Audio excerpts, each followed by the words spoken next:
guys, welcome back again to my channel. So for today's video, okay, so it's Maze Gabay po guys. And sa video ito po is ipapaliwanag po natin yung mga information sa ating online transaction. At ito po yung papaliwanag ko guys is based lang po sa aking experience. So guys, yung ating video po ngayon, kung isa kang small content creator at saka isa kang YouTuber, then this video is right for you. Okay, so ngayon guys, if nagsa-start pa po kayo sa Facebook na mag-apply ng content monetization at nagbabaka sakali kayo na ma-invite na Meta, and then this video is really right for you. So ano po yung steps guys? Okay, so guys, yung aking isang page po or yung isang aking profile is na-invite na po sa content monetization. So nag-invite po ngayon si Meta ng mga content creators para magiging part doon sa kanyang content monetization at para makapag-earn po tayo ng konting pera. So ngayon guys, is i-flash ko po sa screen para po masundan po natin yung instruction kung ano po yung mangyayari kapag na-invite na po tayo. So pwede po tayo manood sa ating video guys on the middle of the video. Tapusin po natin yung video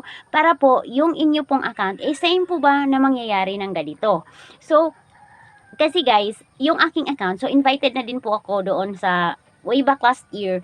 Invited na po ako sa content monetization, which is magkaiba po yung content monetization. Bali, iba-iba po. Merong ads on Real Stream ads. Hindi pa po naka full fact in 4. So, bali, ngayon, merong latest updates Facebook at nakasali yung isang account po natin, yung profile account po natin. So, yun pong gawin natin guys. Susundan po natin yung video. So, yan po, i-flash ko po sa screen guys ha. Yan po. So, yan po yung sundan natin. And then, at the middle of the video po guys, kung hindi po natin naintindihan, pwede po kayo mag-comment sa ating comment section dito sa YouTube channel para ma-discuss po natin ng mabuti yung mga process. And then, pwede po natin sagutan yung mga inquiries niyo po. Okay? So, guys, sundan lang po. Yan po. So, isi-set up na natin yung ating content monetization na invited na tayo para makapag-earn ng money. So, yan po yung makikita natin pag nag-ano tayo guys, na-invite na po tayo sa content monetization. So, makikita po natin na you're earning money of eligible for earning money. So, i-set up natin yan. I-click po natin. And after, pag na-click na po natin siya, guys, is sundan lang po natin yung mga instruction ng ating content monetization. So, after, yan po, makikita din po natin yan on the page na yan po yung pwede natin gawin or yung mga tasks na ibinibigay ni Facebook. So, kung kinakailangan merong setup. So, after i-click yung you're eligible for earn, so dapat i-set up na po natin. So, set up. Been invited to a new content. So, sign up and you're eligible to earn money.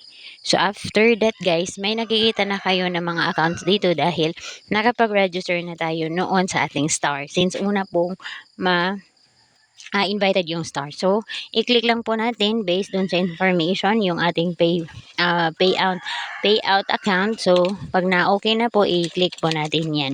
So, minsan, pag in-click natin yan, magsasuccess yan based dun sa information. So, dapat make sure. So, if natapos na siya, so yan po yung makikita, i-set up po natin yung dalawang dots dyan. Okay? So, make sure na naka-on yan para eligible for earning po tayo. So, kung tapos na siya mag-setup, yan po yung kanyang view. Ayan po. So, yan po yun guys. Okay? Muna yung ating video. So, po natin kalimutan mag-subscribe, mag-like, mag-comment, at i-click yung notification bell doon sa ating YouTube channel para updated po tayong lahat. Maraming salamat po.